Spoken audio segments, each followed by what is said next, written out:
What's going on, guys? Welcome back to another episode of Lockdown Coverage. If you guys are new to the channel, my name is Daniel.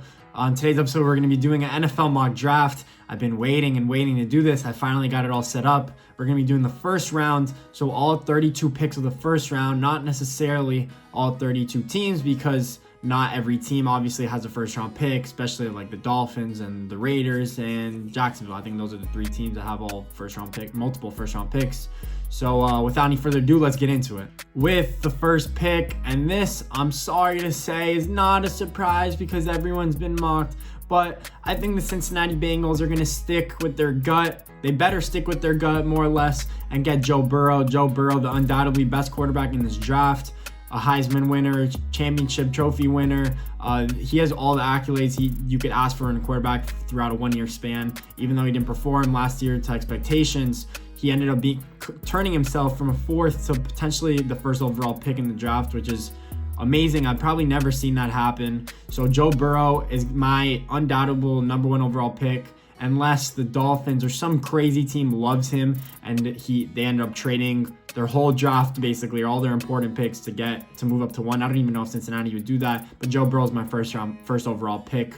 Then at 2, with the Washington Redskins, I have them getting defensive end Chase Young. As it comes to no surprise, I think the 1 and 2 picks are locked up this year. I don't think they will change. I don't think the Redskins would actually take Tua. There are reports that since Tua's finally healthy, that the Redskins might consider taking him in this draft, but I don't think so. They have Dwayne Haskins. It kind of cancels out if they get Tua, because then they lose out on Chase Young and they lose out on Dwayne Haskins if they think if he has potential to become that franchise quarterback. So Chase Young, undoubtedly that number 2 overall pick. And then I think the NFL draft really starts with that 3 pick. And so since the Detroit Lions have that 3 pick in this year's draft, and they have a quarterback, supposedly Matthew Stafford, and general manager and owner of the team said that he won't get traded, and we're not doing any trades in this mock draft, I'm mocking Jeffrey Okudah, probably the 3rd best player in this draft to the Lions, cornerback from Ohio State. He's probably the best corner I've personally seen in the combine or in any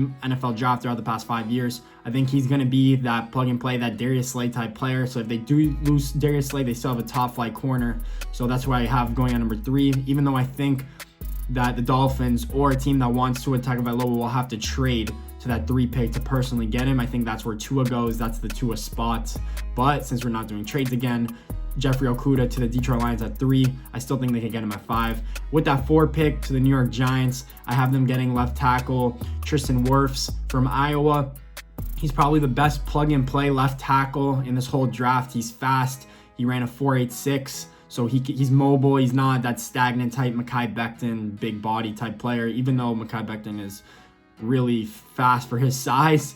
But anyways, I think the Giants need him. They need to plug in a good offensive lineman for Daniel Jones, who had a lot of turnovers last year, didn't have time to throw the ball, had a lot of fumbles. I think he was probably tops in the league in fumbles lost or fumbles just in general.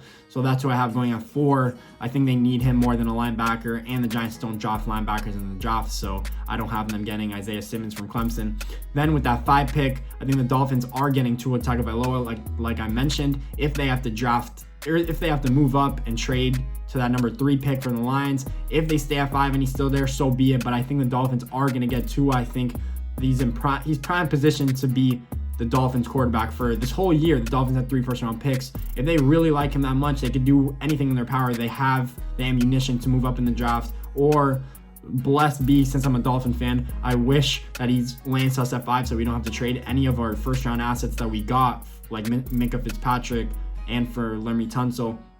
I hope we don't have to trade away those first-round picks to get him, but Tua Tagovailoa at 5 I think is a done deal, or to the Dolphins is a done deal. And then after that 5 pick, I think this is where every mock draft gets ruined, because teams will want to trade up for the remaining quarterbacks. I think it will be determined to see if 4 quarterbacks go in the top 10, like what happened in 2018 when Josh Allen, Josh Rosen, Baker Mayfield, and Sam Darnold all went in the top 10. I think that could happen with Jordan Love and Justin Herbert also fitting in the top 10, even though I don't have Jordan Love in the top 10 in this mock draft. Guys, don't hate me. This is what I think team needs, basically. So if you don't need a quarterback, I'm not going to be mocking Jordan Love so he could sit behind your top quarterback for a year. I'm doing off team needs, and since there's no trades, I don't have Jordan Love in the first round. But I have at 6, I have Justin Herbert going to the LA Chargers. I think it's a fit. I think he could sit behind Tyrod Taylor for a year.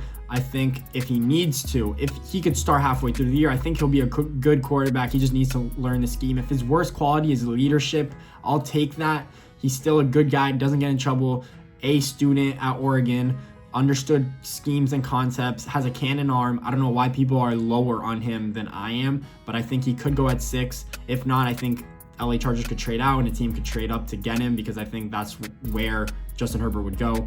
Then at 7, I have the Carolina Panthers getting Isaiah Simmons, a linebacker out of Clemson. I think, and then again, this is team needs. They just lost Luke Kuechly to retirement, one of the best middle linebackers of all time. They could fill that void with Isaiah Simmons. I think he could be that Luke Kuechly. He could call the plays for the defense. He could back up in coverage. He played safety and linebacker at Clemson. He could rush the passer. He had over 5 sacks at Clemson. He could fill holes. He's fast. He ran a 4.39. He could do everything you need. Anything that Luke Kuechly did, he could potentially do. He could potentially be that Luke Kuechly for the middle of that defense. So again, plug and play type player, a loss and a need gained. So Isaiah Simmons, 7 to the Carolina Panthers. And then at 8, I have the Arizona Cardinals getting Jedrick Wills, offensive lineman from Alabama. I think the Arizona Cardinals can go either wide receiver or offensive lineman, but if I were the Arizona Cardinals, I would get offensive lineman help for Kyler Murray specifically. Again, you have to remember Kyler Murray's 5'10". He's not a big body type quarterback. He can't get hit as much as all of these other quarterbacks, even though he runs around in the pocket and he knows how to slide because he played baseball. But I think offensive line help is more important than wide receivers, pairing up with CeeDee Lamb. I don't think there is that top 10 wide receiver in this draft, even though I think CeeDee Lamb and like Jerry Jeudy are really good. But offensive lineman will help more for Arizona. So that's why I have going at 8. At 9, I have Derek Brown, Auburn defensive tackle. I think they lost Marcel Darius. They cut him in before free agency starts, so he's a free agent right now. But if you pair Derek Brown with Calais Campbell, I think that would be a dangerous duo. I think that would be a nightmare for offensive lines, offensive schemes. But Derek Brown is kind of underrated. I think at any other draft he would go top 5, but since there's so many good defensive players, he's going to slip. And if Jacksonville has him at that 9 pick, I think they'll be blessed for that. And then rounding out the top 10, I have the Cleveland Browns getting Mekhi Becton, offensive tackle from Louisville. And he has that big body that I mentioned, that huge body. It's hard to get around him, and he's athletic. So I think he'll be a good plug and play. Baker Mayfield had no time to throw. People were saying they had Odell, they had Jarvis Landry, they had Nick Chubb, they had all these weapons for Baker, but he had no time and they had filled no holes, even though Nick Chubb ran the ball really well last year. Imagine if they get a good offensive line, if they get Mekhi Becton. I think it's a big need for the Browns. I think that is who rounds out my top 10. And since that ran out of the top 10, I'm going to be going a little quicker since I have another 22 picks to go. So with the 11th pick, I have Jerry Jeudy going to the New York Jets. I think it's a team need. I think they might lose Robbie Anderson in free agency. I think Aaron Donald needs weapons around him. Jerry Jeudy seems like a good fit. He's a great round runner, good wide receiver. I think he would fit perfectly with the Jets. At 12, I have another wide receiver, so back-to-back wide receiver picks. I have the Oakland Raiders getting CeeDee Lamb. I think if they keep Derek Carr or whoever they have at quarterback, they need weapons like Tyrell Williams and Darren Waller were their 2 best pass catchers last year for Oakland. I mean Las Vegas. I'm gonna forget that this whole year. But CeeDee Lamb going to Las Vegas, it makes sense for the Raiders. It's another top flight wide receiver. Those are the 2 wide receivers I think that go early. Then with the 13th pick, I have Clavon Chason. I probably said his name wrong, but the LSU edge rusher. He played phenomenal. He's raw. He's rare talent. And this is why I'm going for the Colts. I think Indianapolis needs pass rushers. This pick could go either quarterback or edge rusher, but he's probably the best edge rusher that's not Chase Young in this draft. I think he can potentially be really good. He has that bend. He has that build. He has the same build as Von Miller. I'm not going to say he's that type of all-pro player because he is a rookie coming into the year, but I think he will be really good. He fits that Indianapolis scheme really well. That's why I have going at 13. At 14, I have Andrew Thomas, tackle from Georgia, going to the Tampa Bay Buccaneers. I think whoever the Tampa Bay Buccaneers as well, whoever they bring in as quarterback, they need offensive line help. Their offensive line is getting older, and it was probably middle of the pack last year. So if they bring in Jameis Winston, if they bring in Teddy Bridgewater, if they draft a quarterback, whoever they bring in, they need offensive line help. Andrew Thomas could be that left tackle of the future, right tackle of the future. He'll be that plug and play offensive lineman right away. I think he can contribute right away. Then with the 15th pick, I have the Denver Broncos, and this is probably the biggest mock that everyone mocks Denver Broncos getting, and especially it's getting Henry Ruggs, the third from Alabama, wide receiver. I think he's the third best wide receiver in this class, and he established that specifically for his 40 combine. Everyone thought he was going to break the record. He's still super fast, and he's not just that one-trick type pony player where you could just tell him to run go routes. I think he'd run every route, or mostly every route on the route tree. He could jump really high, he could high point the ball. I'm sure I've seen basketball clips of him dunking, like I mentioned in my previous videos. But Henry Ruggs went at 15 to Denver. I think it's just a solid pick. They need weapons for Drew Lock. I think Drew Lock is the real deal from that time that I saw him start the last few games for Denver. I think he's going to be phenomenal this year. They also have, I'm blanking on the other wide receivers that they have, but he's also really good. Then at 16, I have the Atlanta Falcons getting Javon Kinlaw, defensive tackle more or less from South Carolina. I think he's also a really good player. He's raw, he's big and physical. He dominated at the combine. I think he practiced the first 2 days at the combine, dominated everyone, and then his agent probably told him, hey, pretend you have an injury because you locked yourself in as a top 20 player. I don't want you to potentially get injured. But Javon Kinlaw, I think, is going to be a really good defensive tackle. He could compete with Derrick Brown in this class in terms of which one is the best defensive tackle, but Derrick Brown has more tape and more explosiveness on tape. So I think that's why he goes first and Javon Kinlaw goes second. Then at 17 to the Dallas Cowboys, I have them getting Christian Fulton. It just makes sense. It seems like they're not going to prioritize Byron Jones in free agency, their star corner. And so I think he's going to leave in free agency, potentially going to a rival team, the Eagles, or let's say someone in the division. So if they are lacking corner, I think Christian Fulton from LSU, I think he fits the Cowboys scheme. I think he fits their man coverage. He didn't play well in the championship game. He didn't play well in the playoff, but he is a good player. He graded out really well. So I think that makes sense at 17. At 18 to the Miami Dolphins, I have them getting AJ Epineza, again, defensive end from Iowa. I think he's a good scheme fit for the Dolphins. He's a good edge 3-4 defender. I think at his max peak, he could get 8 to 10 sacks a year. He's that type of player. He seems like he's going to be really good against the run because he is that big body type player. He's not just a pass rusher, so he's not going to end up getting 15 sacks, but he could cover that outside zone. That is what the Dolphins lack, is because they have decent defensive tackles, but no edge. So every team ran on the edges against the Dolphins, and they did it successfully because we have no one to cover that edge. So I think he would be a good fit for the Dolphins at 18. At 19, I have the Raiders again going for need. Kenneth Murray, linebacker from Oklahoma. I think he's a good fit. He has speed. That's what you want at linebacker nowadays. Speed and being able to tackle and make plays. Kenneth Murray is that type of player from Oklahoma. If you see Oklahoma's offense, all they have is speed and weapons. So he practiced that against that in practice every year, potentially for the last 2 years. He's good. He's a good middle linebacker. He's probably the best linebacker in this class, him and Patrick Queen from LSU. But I have him going first because it's just a scheme fit. It's a need for the Raiders. They need linebackers. They just cut, I forgot his name as well, as Whitehead, I'm pretty sure.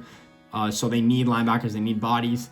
And at 20, I have the Jacksonville Jaguars getting CJ Henderson, a cornerback from Florida. Again, they traded Jalen Ramsey. I don't know why they did that. He's the best corner in the league, in my opinion. They could have just paid him and kept him and had a first round pick instead of 2. But now, since they have that 19 pick that they got from the LA Rams, I think they're going to use this pick on a cornerback and CJ Henderson. If the ceiling is even close to Jalen Ramsey, okay, they won the trade for Jalen. They had 4 more years to recuperate where they didn't have to potentially pay the top corner in the league, let's say $15 million a year, $20 million a year. So now they get that rookie deal from CJ Henderson. I think he's going to be a good plug and play as well.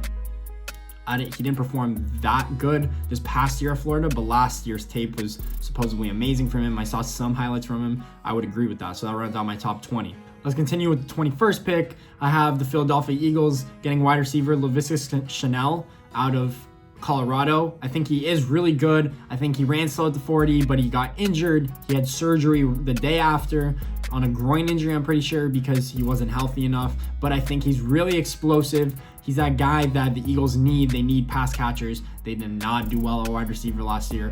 Other than Zach Ertz, they had probably no one else. Alshon Jeffrey was injured the whole year. Nelson Aguilar, you can't count on. So a wide receiver is a need for the Eagles. I don't know if they go there. But with the next pick, I have, again, back-to-back wide receivers. I have the Buffalo Bills getting Justin Jefferson. So I don't know if the Eagles go with him or Laviska Shenault. But you can't go wrong with either wide receiver. They're both really good. At 22, I have the Buffalo Bills, again, getting Justin Jefferson from LSU. I think he's the standout wide receiver. He is my favorite wide receiver in this draft class. That's not Jerry Jeudy and CeeDee Lamb. I think he's really, really good route runner. He's good in tight spaces. He proved to be fast. He ran a 4.44. People thought he was going to run over a 4.5. That's why people didn't have mocking him. People weren't mocking him in the first round. But now that he did run under a 4.5, I think he deserves that first round pick. I think Josh Allen needs weapons in Buffalo. I think Justin Jefferson makes sense for the Bills. At 23, and sorry, Patriots fan, for the picture that I added with the player, but I have the Patriots getting Grant Delpit, safety from LSU. So another LSU player. This shows how loaded they were this year. But Grant Delpit did have a down year. He had a lot of missed tackles. He didn't have as many sacks. He didn't have as many turnovers. And when I say turnovers, I mean forced fumbles and interceptions as he did in 2018. In 2018, he dominated the league in college football. I think he probably would have been a top 10 pick if he came out. I don't know if he could have come out. I'm pretty sure he's an underclassman, but I'm not sure. But he is going to be a great player in the NFL, I think. I think the Patriots do get a steal, even though I hate Patriots fans. So I hate you guys. But since I'm a Dolphins fan, in case you guys didn't know. But Grant Delpit at 23, I think it's a great fit for the Patriots. I think in case they lose out on Devin McCourty, even though he is getting old, or either McCourty, honestly, it's a good fit. At 24, again, this is team need because the Saints are so loaded all across the board and they have Drew Brees returning. I have them getting offensive tackle, offensive guard, whatever you want to call it, from Josh Jones from Houston. I think he's probably rounds out the top 5 with tackles in this year's draft. He is really good. He could probably play interior. He could probably play guard this year, but it makes sense to plug in another player for Drew Brees. I know Andres Pete is a free agent for them. They're starting guard, so maybe you could plug him in there and have him on a rookie deal. But Drew Brees needs protection. He's 42 years old. He's 41 years old. He's fragile. He's older. He's on the older side. You don't want him getting hit as much because if he gets injured and you guys don't have Teddy Bridgewater and you're relying on Taysom Hill, I think your season is over. Saints fans that think Taysom Hill is the real deal, get over yourself, please. Anyways, that's why I have a number 24. At number 25, I have the Minnesota Vikings getting Xavier McKinney from Alabama. I think he's probably one of the top safeties in this draft. He's in the box type of safety, even though he can make plays and he's quick and athletic. I think he's in the box type of, he's probably a grade below, but I compare him to Derwin James, that type of player. He's instinctive, he hits hard, he tackles well. That's the type of player that the Vikings need at safety, especially if they lose on Anthony Harris. That's why I have at 25. At 26, this is a third first round pick for the Dolphins. I have them getting pass rusher Yetur Gross-Matos from Penn State. I think he probably has one of the highest ceilings, that's not Chase Young, of pass rushers in this class. But he was inconsistent at Penn State. I think that's why he's not going higher. But I think he's a good fit for the Dolphins. If they could get two edges, that would be key for them. Even though they really need offensive line, I think they might address that in free agency. I don't know what their plan is, but if they get offensive line in free agency, it makes sense to go after 2 edge rushers in the draft. I think these are just best player availables at this point for the Dolphins, so it makes sense at 26. At 27, I have the Seattle Seahawks getting Ross Blackhawk from TCU. He was a great interior tackle this year.